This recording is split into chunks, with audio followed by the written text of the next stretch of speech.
Okay, very good afternoon, everyone.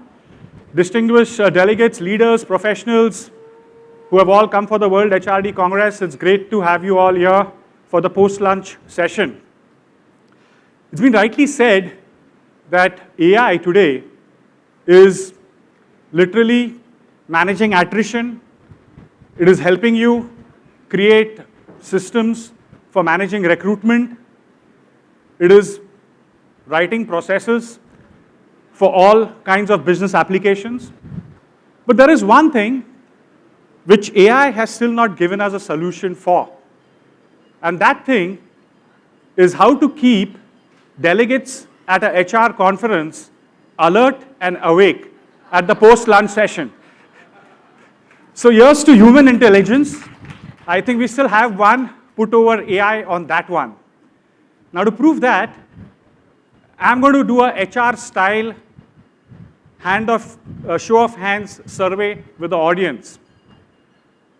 Okay, all of you put up your hands who feel like they want to start here with a cup of coffee. Show of hands. Okay, great, quite a few. Okay, the second one is a show of hands for all of you who think they should have stopped after the first dessert at the lunch outside. Okay, some honest ones out here. That's wonderful. I like that. Okay, the last question.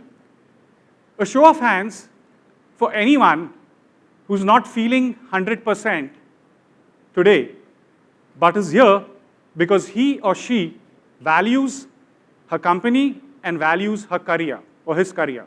Show of hands, anyone? Okay, wonderful, wonderful. Great to see hands coming up. The reason I did that, of course, is it's post-lunch, and I want to really see the probability of how many of you all are alert and awake and are listening to what I'm saying. So great, with that, I would love to start and invite my beautiful panelists for this post-lunch session on the topic which Asif just talked about, mind over matter, mind over machine. What are the paradigms going ahead on we being able to sustain mental wellness, mental health in this age of AI? I would like to call up in no particular order, but I would try and begin with our international panelists first. As we are Indians, we would like to be good hosts and call on Edith Kainga. She's the HR and admin manager from Petrorade Private Limited, Zimbabwe. Please give her a round of applause. Welcome, Edith. Good to have you here. Petrorade is one of the largest petroleum companies in Zimbabwe, and we now know where the Zimbabwe cricket team gets its fuel from for doing so well in the World Cup, which is happening right now. Okay, our next speaker, I'll call on Kamal Sadev. Kamal is Senior Director HR with Delta Electronics from Bangalore. Let's give him a round of applause. Delta Electronics is one of the cutting-edge electronic companies in India, doing amazingly well. For those of you who have not bought their share yet, I think this is the right time to get into that one. Alok Kumar Tripathi, whole-time director with NGSL, which is a joint venture between NTPC and General Electric. He comes all the way from Delhi, sir. Welcome him. To Sheila Charles, Group PPHR, Alpha Design Technologies from Bangalore. Good to have you here, Sheila.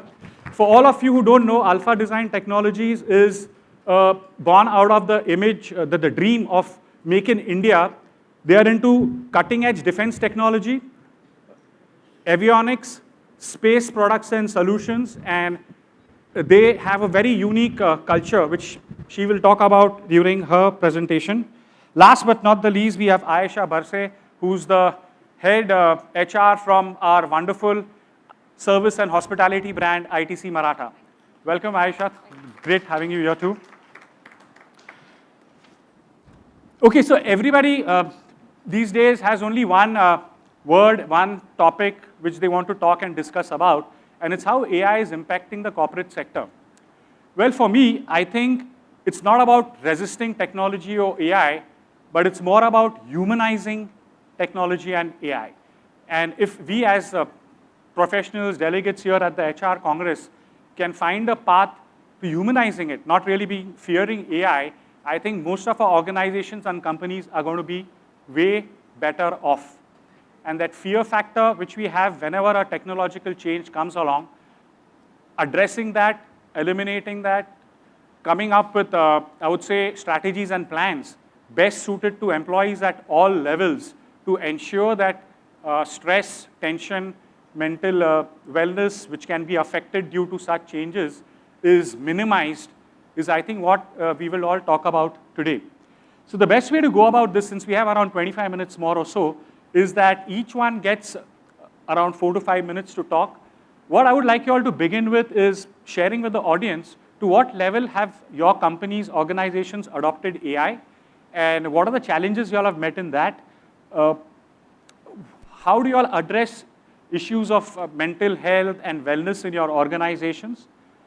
And last but not the least, I think all of you all being in the field of HR, do you all really,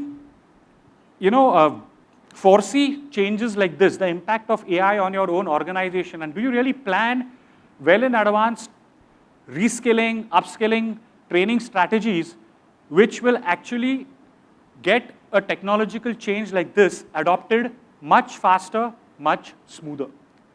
So I would maybe get Kamal Sardev to start with the session. He's sitting right next to me, and he's in a very large organization. Kamal, you could share 1 or 2 lines about your organization also, so the audience knows exactly who you work for and what's your background. Thank you, Chetan. And thank you, all the audience, for being such a wonderful audience, especially coming right on time after lunch. And this is a very difficult time for all the panelists as well to make sure that you are awake. So I'm Kamal. I'm part of Delta Electronics. Delta Electronics is a Taiwan-based multinational company.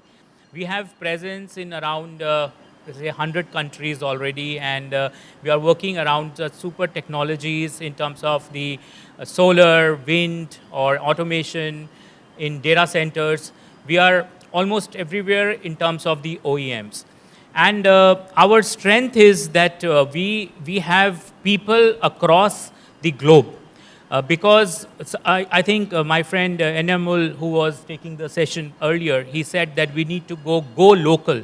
And that's what we are, right now, that we think global, but we make sure that we give the solution to our people who are working for Delta Electronics. And that's the leverage we take, because we have presence in the main US or be it EMEA or Taiwan or Japan. So we take a lot of cross-cultural intakes from this.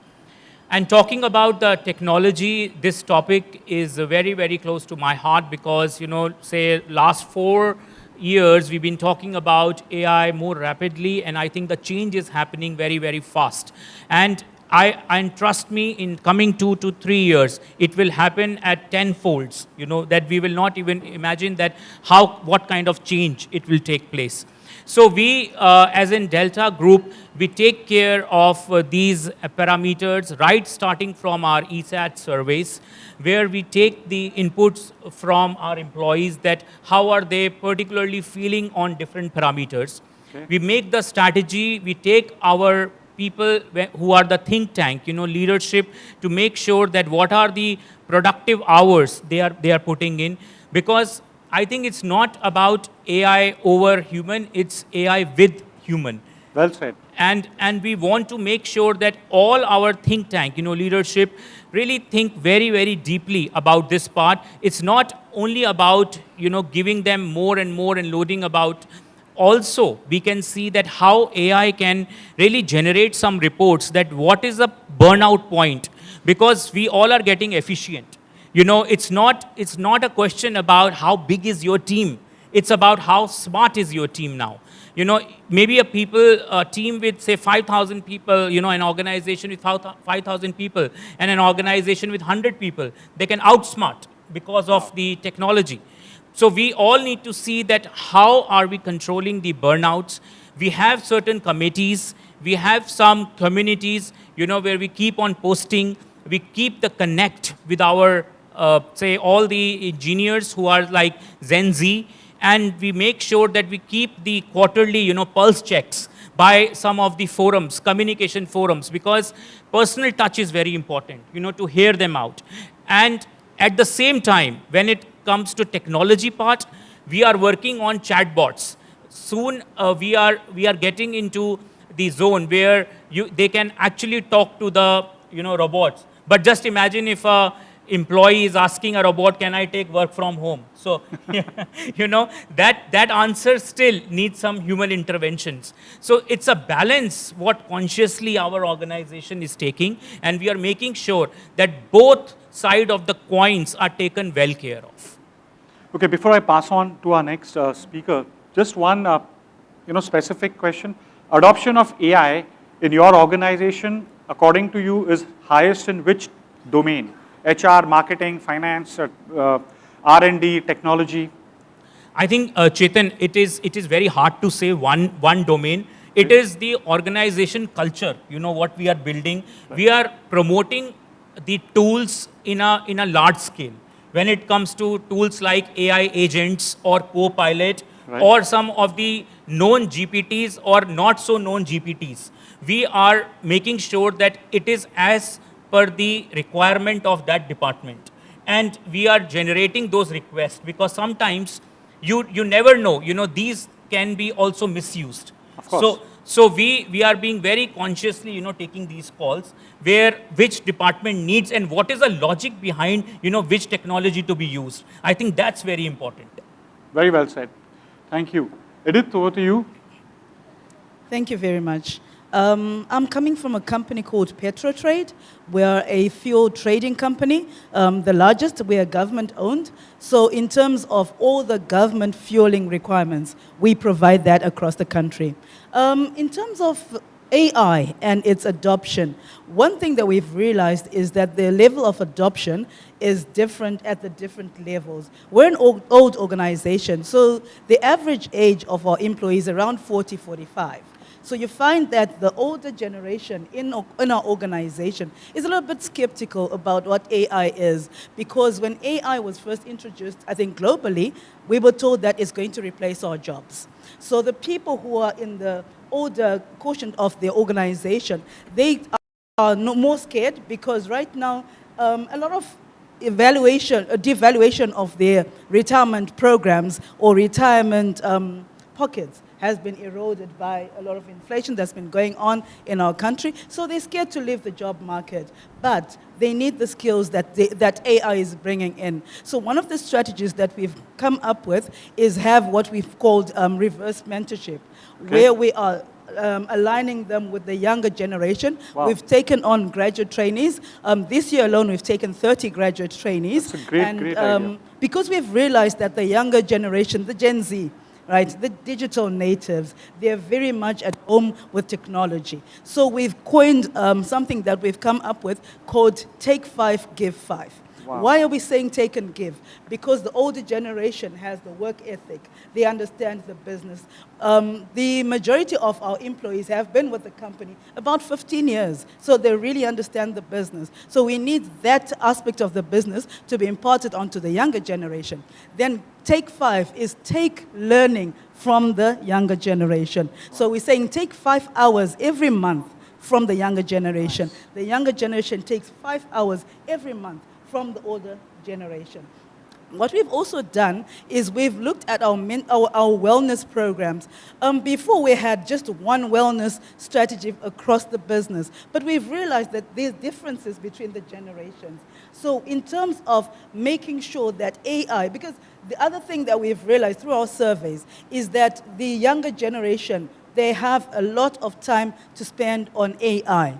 I mean, even with our kids, I have to tell my kids all the time, put your phone down, put your laptop down, because they can be there 24 hours, right? So that really is not good for them mentally, in terms of development, in terms of the socialization. So what we've done is to have different wellness programs stratified according to our age groups. I don't know whether that's not ageism, but we're trying to do something that works for the particular kind of employees that we have. So we've started it recently, and we're starting to see results. We're starting to see the older generation coming to say, guess what, I've learned something new, I've learned this application, and they're getting getting more confident. When we introduced a new ERP, they're getting more confident to use it because they have been given the skills to use that. And not skills in a classroom, but skills where it's one-on-one, talking with a person, and where they're able to bring out their weaknesses and to learn more.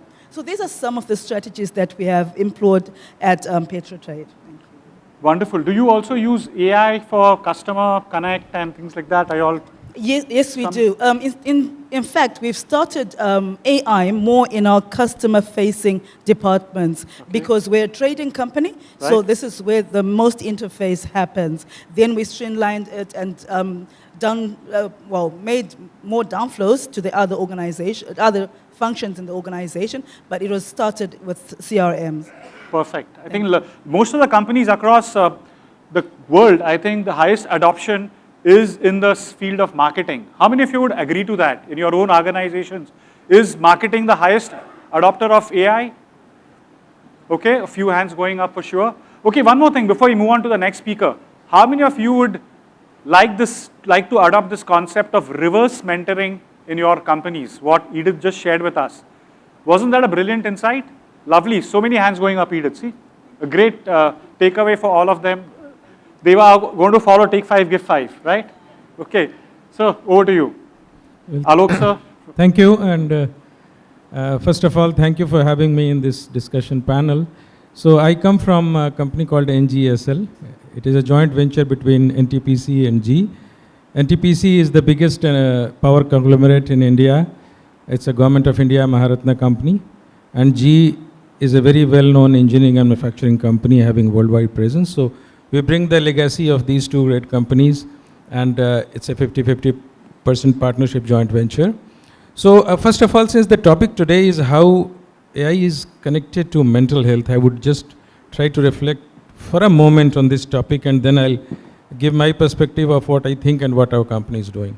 So I would just try to bring your attention to yesterday's Economic Times. Maybe you might have seen it. There were two news articles. One is ChatGPT 4.0 was officially withdrawn on 12th of February. And that's not the news. The news is many people in the world mourned this, and they said that ChatGPT 4.0 was our emotional and romantic partner. So that's the kind of... So spend Valentine's Day with ChatGPT. That is the kind of hook people have created to these kind of forums. The second one was, there is a company called Anthropic. Yeah. And because they have come up with something, it hit the IT companies, and their wealth overnight went down by 20%. So see, millions of dollars going away in thin air, and people are on the verge of losing jobs. This is just a glimpse of how AI is actually affecting people's mentally. So you can see people getting hooked to it. There is also, which I feel in my company also, right. There is something called, which new generation calls it FOMO, fear of missing out. Many people don't actually harness the power of AI, and they think that, yes, I'm being left out. And even those who have actually adopted, they have another syndrome, fear of achieving less. They want to do everything. They want to learn about videos, how to create AI videos, and how to do everything about it. So even if you know it, you are still trying to know more about it. So these are kind of syndromes it is creating. It is also creating issues of mental wellness. People are doing that deep fake, and they are doing creating other sexually explicit materials. All of this is happening. But then AI has its merit as well. AI is very empowering. People sitting in a village, I see young boys and girls coming to our company, my parent company as well as the joint venture company, who had no education. They couldn't write an email. They didn't know good English. They can write wonderful emails. They can reply to situations. They can make good presentations. So it is immensely empowering. So it is affecting it both ways. So we have to charter our path through this and see that it is adopted well in the companies. In my company particularly, we are very tech oriented. We feel that it is organically happening. Even if you don't teach, people are learning this anyway. Everybody in the hall and everybody's kids would be knowing, using AI in various ways. What we are doing is, we are emphasizing more on what we call as applied AI. So for example, we have something called coal handling plant, where coal is coming, and sometimes coal has these foreign material, maybe stone or iron. So we are trying to create AI solutions so that nobody, a human is not required there. An AI camera will sense, it will trigger a robot, it will pick up that foreign material, put it down, and only the pure coal will go. There are several such applications. Wow. We're inducing our teams to learn through those applications and using AI in day-to-day work.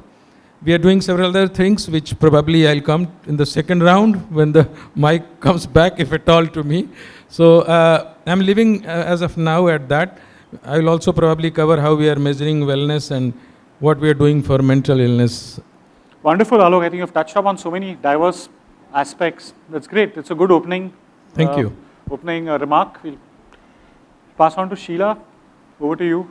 Yeah, good afternoon, and I'm so glad to see that everyone's really awake and kind of trying to grasp what we're saying.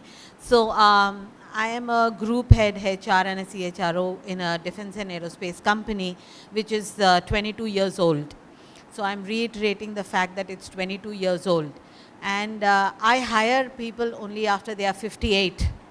Yeah, so my company is filled with a lot of veterans, some people who've seen wars, and we have a mix of people out there. We have the blue collar who are anywhere between 21 to 40. People have been in this company for more than 22 years as well. And we have the others, the elites, the veterans from PSUs as well. And these are people who feel that, yeah, I have seen it, I have been there, I have done that. So what are you talking about?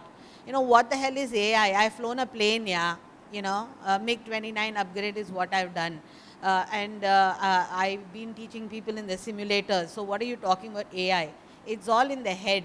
It's not mind over matter anymore. It's just that, I don't know if you all will agree, it's just that HR is the one that distresses more than AI. HR comes up with every damn thing that's in the market and try to sell it out to us. So over some period of time, I was just talking to a couple of friends outside and I said, I'm going to move into marketing now. Because they look at me and say, yeah, she's come up with something new. So it's both the sides. It's the workers as well as the people at the management level or the engineers and everyone who are like, what are you coming up with next? But then I also tell them, like how Professor Chetan was, kind of informing, it's not about just AI, it's also about technology. And we're a pure technology company and we make products. So it's high time people realize within the company that, yeah, AI is not going to take your job because it can't think like you, it can't go to war like you. And we also grapple with the youngsters, the Gen Z, who are always in a Zen mode or denial because they feel that, oh my God, in the newspaper after Operation Sindoor, they called our company a war enabler. And we are like, hey, don't worry.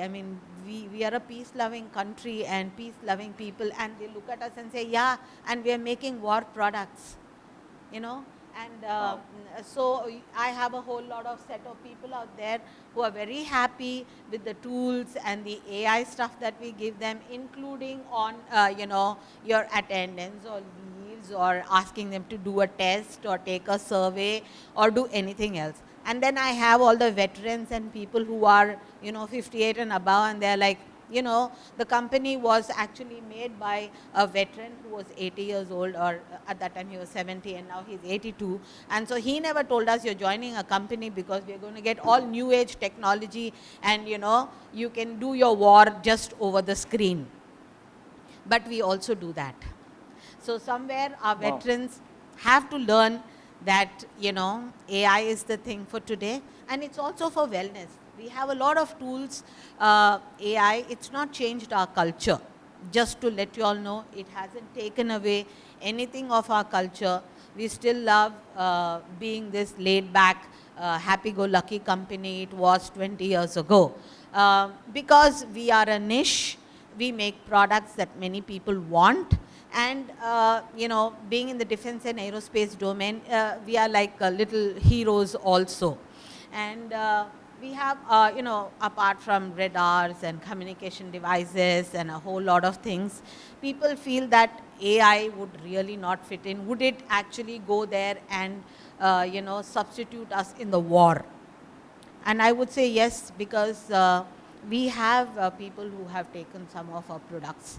And it's not just for wellness, it's also not just for war, to just tell you that. It's also just to enable everyone, like Sir said, to empower people, like Edith said, have a mentee-mentor relationship between the generations that's there in my company. So I have people from 21 years to 82 years. Yeah, so you can understand why they think HR distresses them. Yeah, and we have our esteemed other guests out here who are doing new age stuff in digital, and we respect that and we adopt that, and it's just that maybe I'm going to take up marketing shortly. Well, I think before we go ahead, don't you all think that Alpha Design deserves a round of applause for being a defense company? Yeah, and satellite solutions, indigenously made, started by a army veteran. That's quite mind-boggling. And look at the people they hire.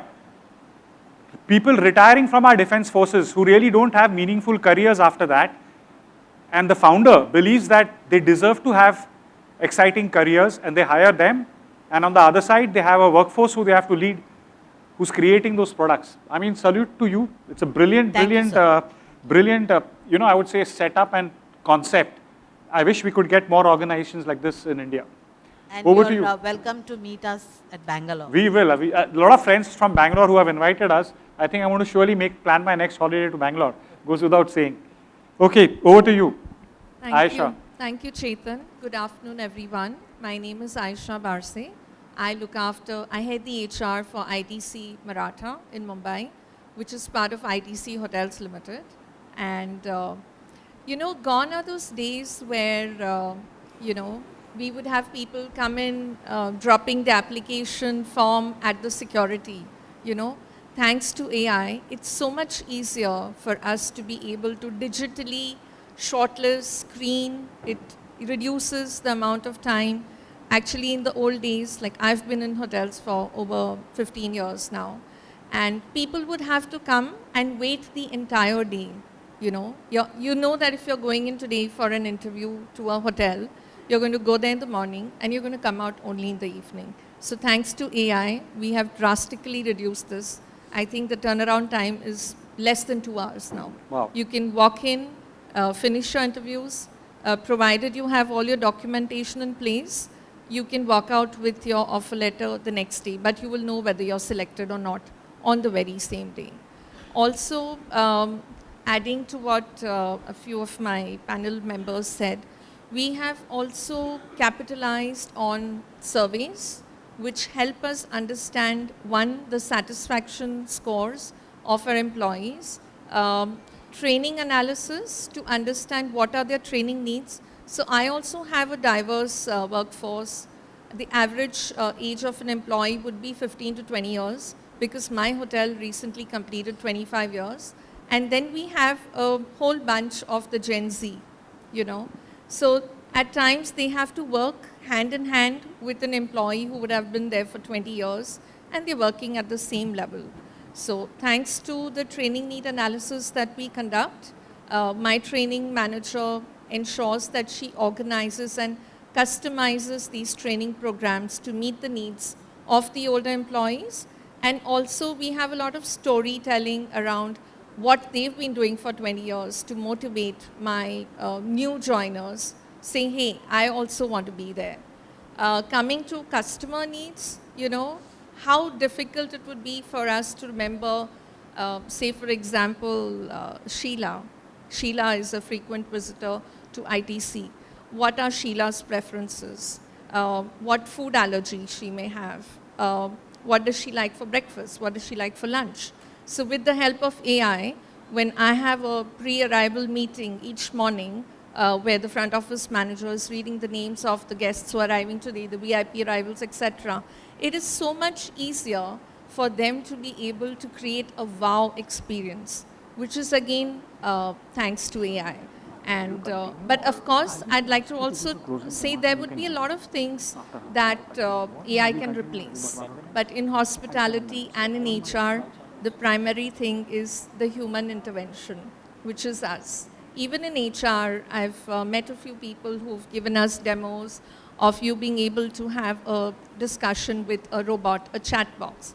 But I think where people resonate is to be able to go and speak to that HR person who's available there. You know, sometimes it's just about having that talk and me saying, hey, I understand, I'm here for you. But, you know, we are evolving, all hotels, but yeah, I think it's wonderful. I think the way we've adapted, I think we were one of the last industries to adopt to AI. Okay, Thanks, great. Chetan. But being a very much a service sector and people-intensive industry, I think that adoption across is very much a part of your future strategy. Right. Okay, since you're all an audience largely of HR professionals, there is one aspect which I want to take up as the last point which everyone could talk about. You know, before I was asked to do this panel, I was looking into some data on work-life balance, mental health, stress-related reports, which are related to Indian companies post-2023. And the data which I came across was quite astounding. Every large consulting firm in the country, whether it's Deloitte, Ernst & Young, Accenture as a service provider, Microsoft and LinkedIn, have all done large surveys across thousands of organizations and employees, talking to them about work-life balance, mental health, work stress. And one thing which came out, which kind of is, I would say, the white elephant in the room, which maybe all of you all could address and ask yourself this question, is that Indian corporates and India as such as a society still doesn't accept mental wellness issues very easily. Or we call it a stigma kind of a thing. We look at it as if, oh, this guy is feeling mentally depressed. I don't think he's the right employee to continue working in my team. And compared to other nations, compared to some of the American, the European countries where there is a very strong ecosystem in place to address mental issues, I think India lacks way behind that. And I would like to know the thoughts of the panel, because I'm sure mental health, stress, tension comes from multiple sources. We are talking about AI, but yes, technology, human issues, there are quite a few. And being an HR group, your last thoughts on that, please. Anyone would like to go first? Yeah, I'd like to state here that AI also has tools for wellness. Okay. And we have adopted it because we have wide range of age group within us. And since most of them are technology oriented, it's easy for them to find a place where they can silently put their thoughts or Oh, wonderful. emotions into Right. that place. Okay. And it's generally not HR who's going to look at it. We have Wow. an organization which help the veterans. Oh, lovely. So And you we connect them also- directly to the organization for Yeah, counseling yeah. as such. Yes, Excellent. absolutely. And we don't do it within the company. We have a tool that helps them, including the youngsters. And so wellness is a big thing because you see we have people with 58 and above, and in fact they are stronger mentally and physically than the younger generation. Kamal, your thoughts on that? So I think this is a very sensitive topic for us as well. But what in our organization, if we see, we have manufacturing, we have R&D, Right. we also have certain business functions. So we consciously have a counseling team. We have a Wonderful. counselor Okay. where you can walk in and you can talk to. In fact, in our HR also, we have hired a trained professional, but we have given them HR job as well. but Dual but, purpose, but okay. but still, that is a bridge between our R&D and HR function. And plus, I would say that from the AI point of view, we are also adopting a technology where we are building up the AI coaches, Okay. for them, where Right. they can talk about, those trained models on psychology, or Right. or they're just observing their behaviors. How are they? Are they, leading towards any burnouts, or Correct. there is any pattern which is there in their work? So, which is more analytical and more logical. Fabulous, fabulous. There are a lot of research in that space and a lot of great products and solutions out there. Superb. What about you? I think for Africa as well, for Zimbabwe, mental health is also quite stigmatized. People don't want to come out in the open, and even as families, we tend to want to hide anybody in our family with a mental challenge. But what we've done as a company is we've partnered with our medical aid service provider, because a lot of awareness now has been made on mental health. So they've got an application that they have that is accessible to all our employees, where they can talk to a consultant, talk to even a chatbot to say, I'm not feeling too good today. Because mental health, what we've realized is that it's got triggers. Yeah. It's not every day that somebody is Right, high. of course. Yeah, so when they feel a trigger, they can then go and access help. We've partnered with another organization called the Friendship Bench, which is really a walk-in center for Wow. them to be able to talk to somebody, a counselor who can understand. So what a that's trend how is coming out, everyone wants to tie up with a third party so that, within the organization, that's a very interesting idea. Sir? So one I'd like to add that hotel industry predominantly is known for people working for minimum 12 to 14 hours. So Yeah. I'm proud to say that ITC is very proud to have brought the change where we ensure that they do not work for more than 10 hours. 9 hours is your working space, and the rest, you're having your snacks, you're changing your uniform. It's monitored on a daily basis. She's saying that in the Taj Hotel, huh? Are you listening?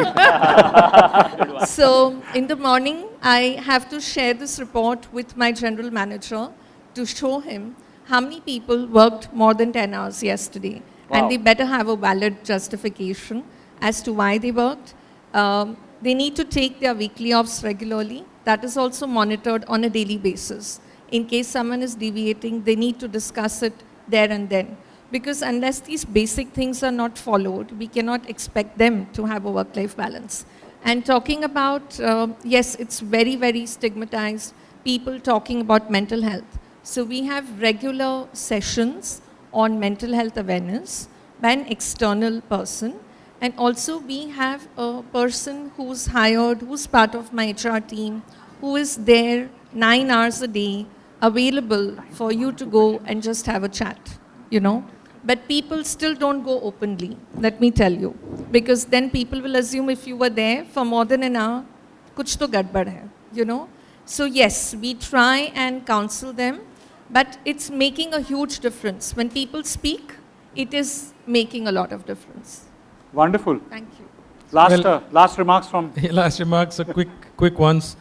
First of all, to my understanding, in all years which I have spent in my company and observing people, this notion of work-life balance is a little misnomer. So I would rather prefer to bring in something which is called work-life immersion. So you bring life in work. Wow. That is what works. You have to make work meaningful. You have to make work less stressful. You have to make work a little fun also. And then people feel that, yes, there is life in my work. That works much better than compartmentalizing between work and life.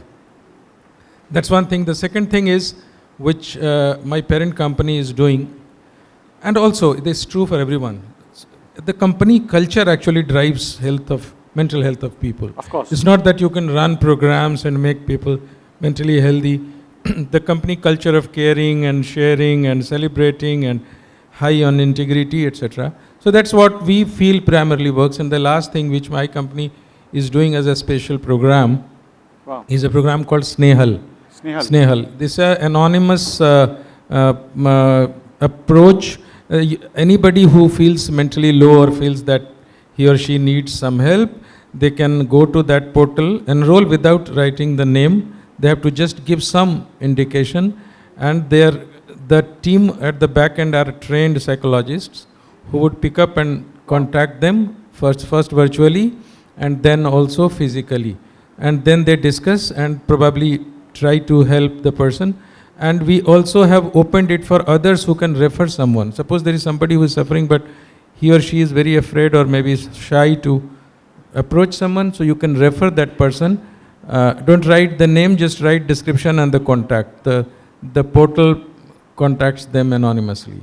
So this is a program running for brilliant. 2-3 years now. Thank you. Just want to add. Last point, Just okay. want to add Sure, that Kamal. maybe it's beneficial for all the community that there are many insurance providers, where you can rope in this kind of service with the insurance, Okay. that they can give you these virtual assistant for your employees. Wow. That was surely missing because in India, insurance is all focused Yes. on the hospitals and the physical aspect, Now they have not started. on the mental aspect. So I'm very glad to hear that the mental side of insurance is also being addressed. So with that, thank you very much, dear panel members. It was a pleasure having you here and hosting you at the World HRD Congress.